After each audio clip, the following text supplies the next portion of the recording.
Tumekuja kulia na kosi ya hii kifo.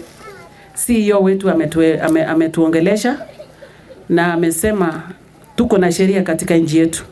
Nafikiri sheria pia iko katika chini ya NEMA ama ministry ambayo ihusika na mambo ya environment. Amesema wamepitisha pia policy katika county government ya vile hizi makware na hizo vitu zingine zinaweza kuwa kusimamiwa na community na pamoja na serikali. Kwa hivyo itajulikana kwamba kazi ya backfilling wakati ya mining, tunaelewa kwamba katika mining kuna pesa ambayo inapatiwa kwa pesa fulani inapatiwa kwa county na kuna percentage fulani pia inaenda national government.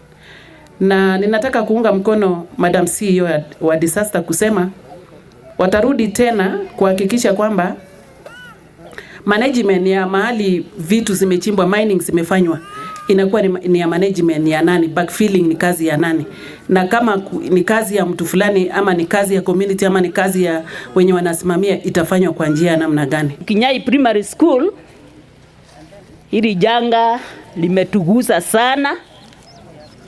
It's a very big loss to the school.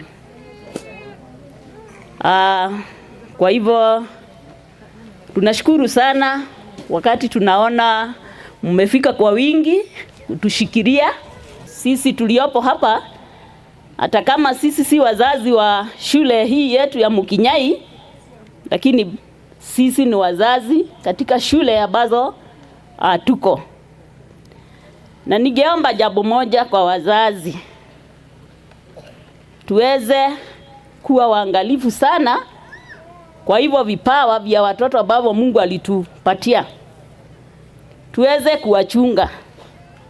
Watoto hao wako nyumbani, na wakati mwingine tunaona kama ni mzigo. Wazazi wanalia, watoto wamekaa sana, wamekula sana, wanatusumbua. Hebu hesabu hicho ni kipawa umepewa na Mungu.